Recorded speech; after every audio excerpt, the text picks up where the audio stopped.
Injil Yohanes pasal yang pertama. Yohanes pasal yang pertama. Saya ingin baca mulai ayat yang ke-24 sampai dengan ayat yang ke-34. Dan di antara orang-orang yang diutus itu ada beberapa orang Farisi.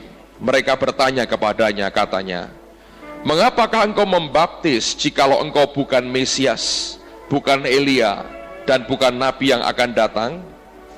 Yohanes menjawab mereka, katanya, "Aku membaptis dengan air, tetapi di tengah-tengah kamu berdiri Dia yang tidak kamu kenal, yaitu Dia yang datang kemudian daripadaku. Membuka tali kasutnya pun aku tidak layak." Hal itu terjadi di Betania, yang di seberang sungai Yordan, di mana Yohanes membaptis. Pada keesokan harinya Yohanes melihat Yesus datang kepadanya dan ia berkata, "Lihatlah anak domba Allah yang menghapus dosa dunia. Dialah yang kumaksud ketika kukatakan, kemudian daripadaku akan datang seorang yang telah mendahului aku, sebab dia telah ada sebelum aku. Dan aku sendiri pun mula-mula tidak mengenal dia. Tetapi untuk itulah aku datang dan membaptis dengan air, supaya ia dinyatakan kepada Israel." Dan Yohanes memberi kesaksian, katanya, "Aku telah melihat Roh turun dari langit seperti merpati, dan ia tinggal di atasnya. Dan aku pun tidak mengenalnya, tetapi Dia yang mengutus aku untuk membaptis dengan air telah berfirman kepadaku, jikalau engkau melihat Roh itu turun ke atas seseorang dan tinggal di atasnya, dialah itu yang akan membaptis dengan Roh Kudus. Dan aku telah melihatnya dan memberi kesaksian, ia inilah Anak Allah."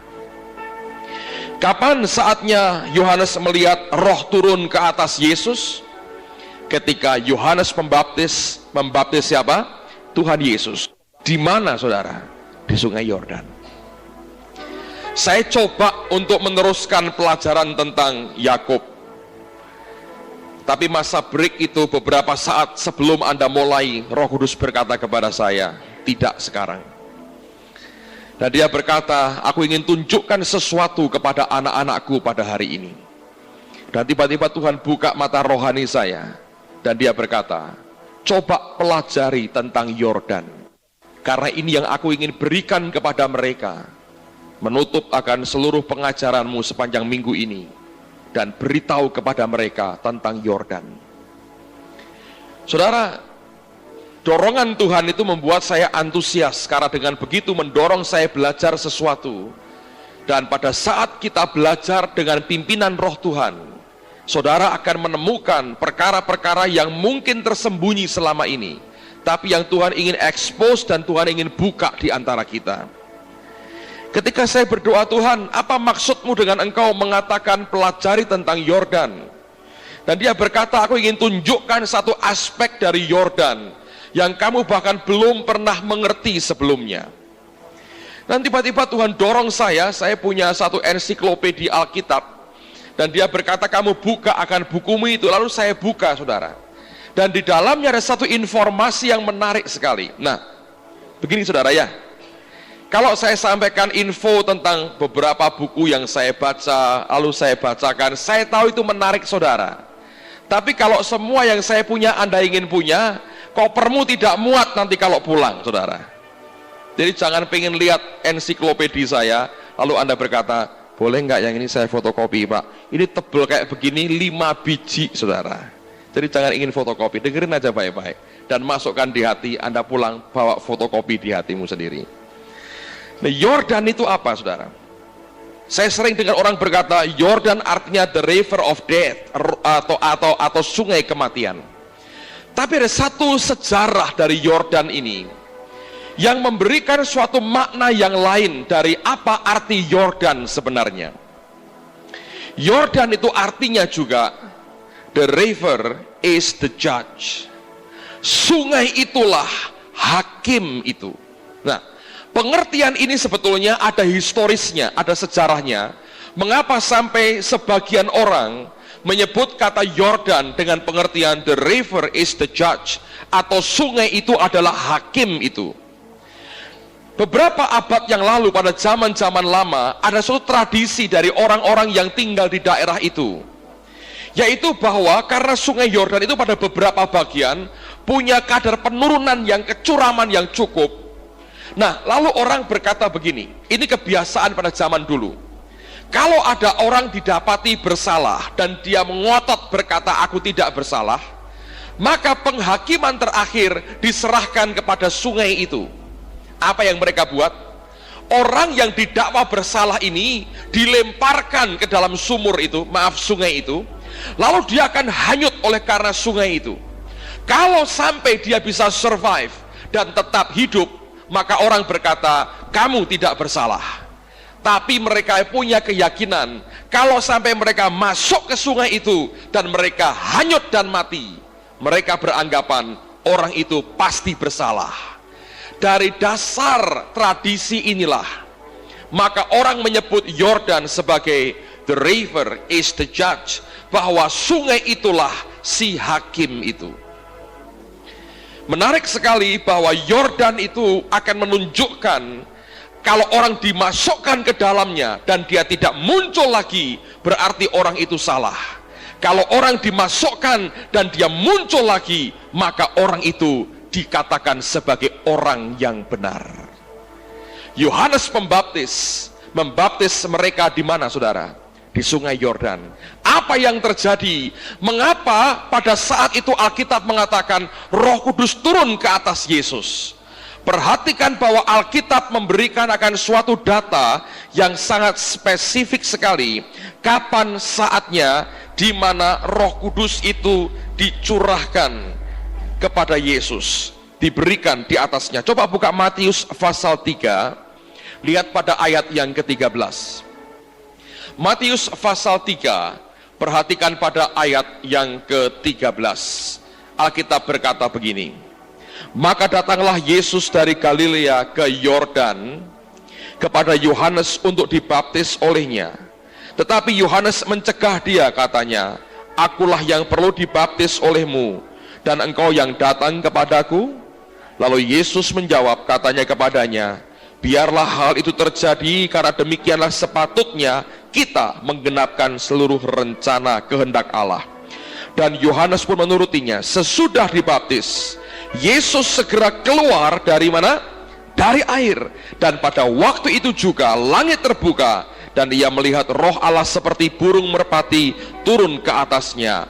Lalu terdengarlah suara dari surga yang mengatakan, inilah anak yang kukasihi, kepadanya aku berkenan. Yesus keluar dari air. Baptisan sengaja dibuat oleh Yohanes di sungai Yordan, bukan sekedar karena itulah satu-satunya kemungkinan yang dia punya. Tidak. Sebab orang-orang pada waktu itu mereka tahu akan tradisi yang berkata, kalau ada orang dimasukkan dalam sungai itu dan dia tetap bisa keluar dalam keadaan hidup, maka orang itu orang benar. Baptisan yang dibuat di sungai Yordan sekaligus simbolik yang sangat jelas, berita sangat jelas bagi mereka. Lihat, aku masukkan mereka dalam air, aku kuburkan, kata Paulus, di dalam kematian. Tapi oleh karena penebusan Yesus, maka orang itu diangkat kembali dan dia keluar dari air. Dengan demikian orang berkata, mereka melihat suatu simbol bahwa yang dimasukkan dalam air, dikubur dalam kematian Yesus, mengalami kebangkitan oleh karena kuasa kebangkitan Yesus yang sama. Waktu Yesus keluar dari air, orang berkata, dia benar. Sebab Yordan tidak mematikan, tapi Yordan mengizinkan dia hidup kembali. Dan saat mereka berkata, dia benar, Alkitab berkata langit terbuka, dan Roh Kudus seperti burung merpati turun ke atasnya, dan Bapa berkata, kepadanya aku berkenan. Melewati akan hakim itu, dan tetap keluar dan hidup, karena kita dibenarkan. Anda bisa nangkap ini. Dalam perjanjian lama, Berkali-kali kita melihat akan simbol yang sama. Lihat ketika Yosua masuk Kanaan, yang dibelah sungai yang mana saudara? Yordan juga. Ketika sungai terbelah, mereka melewati Hakim itu, dan mereka keluar dari Yordan dan mereka tetap hidup. Orang setempat berkata, mereka pasti orang benar. Karena the river is the judge. Sungai itulah si hakim itu. Kalau sungai itu mengizinkan mereka lewat, hakim itu mengizinkan mereka lewat. Oleh karena mereka didapati mereka orang benar. Sekian hari kemudian Yeriko diruntuhkan. Lihat cerita menarik tentang Elia dan Elisa. Dari Gilgal, Elia berkata kepada Elisa, tinggallah di sini, aku mau terus. Elisa berkata, tidak, aku tetap akan ikut engkau. Selalu diikuti kemanapun Elia pergi, sampai akhirnya mereka menyeberang Yordan. Sepanjang kota tempat mereka lalui selalu ada rombongan nabi di situ, yang besar kemungkinan mereka juga mengikuti kemana Elia pergi. Tapi rombongan itu terhenti begitu mereka melihat dua orang ini menyeberang Yordan. Mereka hanya mengikuti dengan pandangan mata mereka. Tidak ada satupun yang berani melewati Yordan kecuali Elisa. The river is the judge. Sungai itu jadi hakimnya. Waktu Elisa dan Elia melewati, dua porsi dari pengurapan roh Elia ada pada Elisa. Ketika dia lewati lagi sungai itu, dia belah lagi, dan dia lewati lagi Yordan. Dan rombongan Nabi berkata, roh Elia hinggap pada Elisa. The river is the judge. Kalau hakimnya meloloskan mereka, berarti dia orang benar. Lihat akan Naaman dalam kesombongannya. Elisa suruhannya berkata, mandi 7 kali di sungai Yordan. Waktu dia lakukan, the river is the judge. Apa yang terjadi saudara? Ketika dia keluar dari sungai itu, Alkitab berkata kulitnya jadi seperti kulit bayi baru sama sekali. Tidaklah kebetulan Yesus dibaptis di sungai Yordan, dan dia mau berkata, sejak hari ini bukan sungai itu sebagai hakimnya, aku yang akan jadi hakimnya. Dan kalau hakim yang bernama Yesus Kristus berkata, engkau dibenarkan sejak penebusanku, kita tampil sebagai orang yang dibenarkan. Kita tidak perlu lagi ke Israel dibenamkan di sungai Yordan. Kita dibenamkan dalam darahnya, dan kita keluar sebagai orang yang baru, dibenarkan oleh hakim di atas segala hakim. Amen saudara. Lihat akan kebenaran ini. Kalau kita bisa menangkap kebenaran ini, bahwa ketika hakim berkata engkau hidup dan kita dibenarkan, hakim di atas segala hakim yang namanya Yesus juga pernah berkata, engkau hidup dan engkau dibenarkan di dalam darahnya sendiri. Pengorbanan darahnya membuat tuntas semua yang dikerjakan, dan kita jadi orang-orang yang dibenarkan. Amen saudara. Saya teringat sebuah cerita yang menarik. Kalau Anda ke Rotterdam, di sebuah sudut jalan di Rotterdam ada sebuah rumah kuno yang tidak dibongkar, dan orang setempat menjuluki sebagai the house of 1,000 terrors, rumah dari 1.000 teror. Itu ada cerita yang menarik pada abad-abad yang lalu ketika Belanda di bawah pemerintahan Spanyol, dalam penjajahan Spanyol. Orang-orang Rotterdam mulai berontak sebetulnya dan ingin membuat negara mereka merdeka sendiri. Pada waktu itu Raja Spanyol sangat kejam, namanya Raja Philip II. Dia mengutus salah seorang perwiranya bernama Duke of Alva dengan ribuan tentara Spanyol menyerbu akan kota Rotterdam. Nah, apa yang terjadi saudara?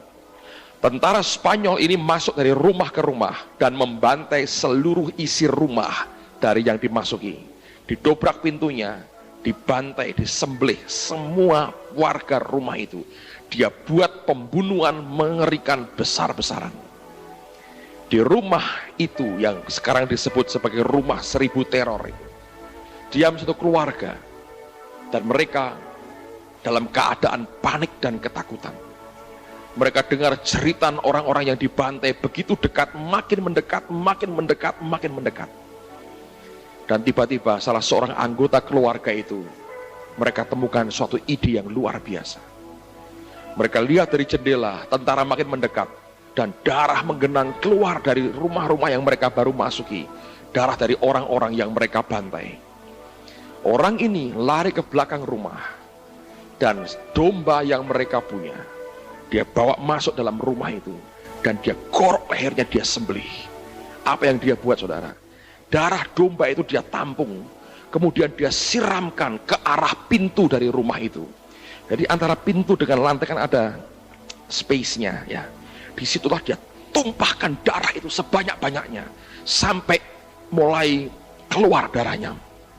Darah itu mulai mengalir keluar sampai ke depan pintu, dan dia terus siramkan darah itu sampai membanjiri akan daerah pintu dan luar pintu. Kemudian dia buka pintunya, dan sengaja dia buka sedikit, dan dia berkata kepada keluarganya, semua sembunyi dan jangan ada yang berisik. Dalam waktu sekian menit kemudian, tentara Spanyol mulai datang.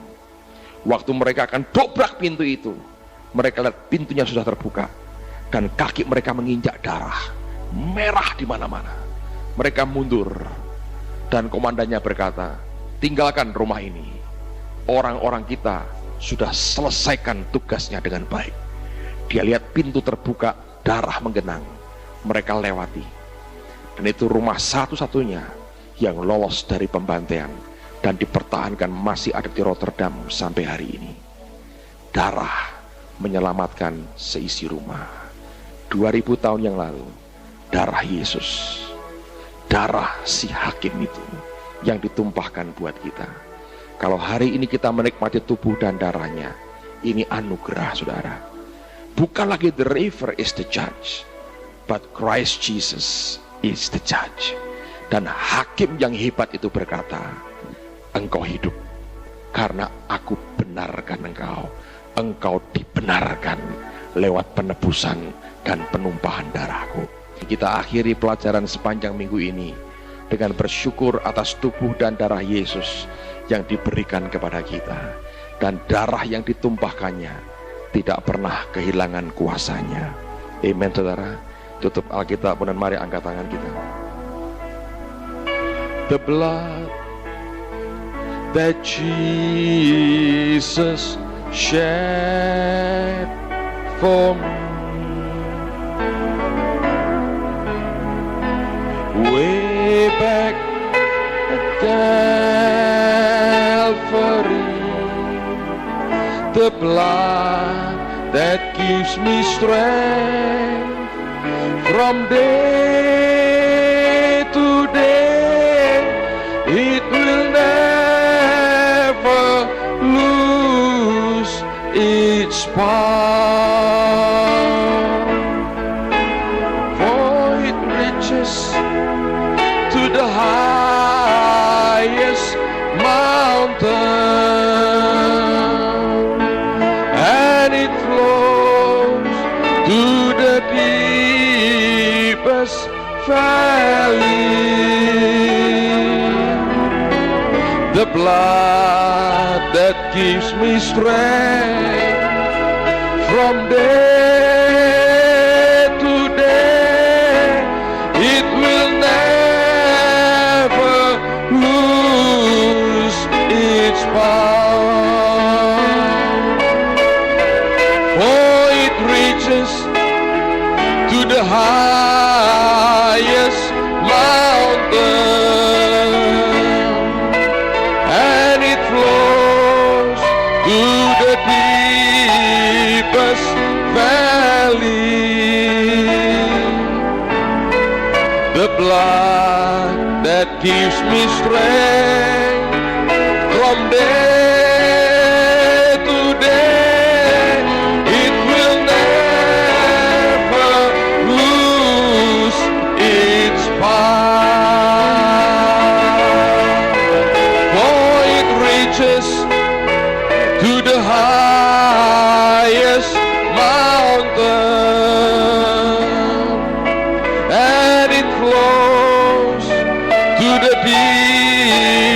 deepest valley.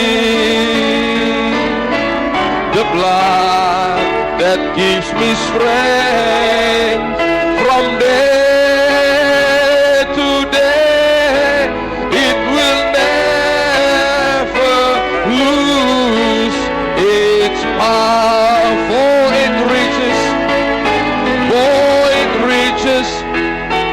to the highest mountain, and it flows to the deepest valley. The blood that gives me strength from day to day, it will never lose its power, for it reaches to the highest mountain, and it flows to the deepest valley. The blood that gives me strength from day to day, it will never lose, it will never lose, it will never lose its power. Dan terima kasih untuk darah-Mu Tuhan, terima kasih untuk tubuh-Mu. Haleluya, kami dibenarkan oleh hakim itu. Kami dibenarkan karena kami dibangkitkan dalam kuasa kebangkitan-Mu. Haleluya. Terima kasih Bapa. Terima kasih untuk sepanjang minggu ini Tuhan meteraikan semua yang kami terima. Mampukan roh kami mencernanya, wahyukan lebih jauh lagi. Terima kasih Bapa. Haleluya, haleluya. Terima kasih Tuhan.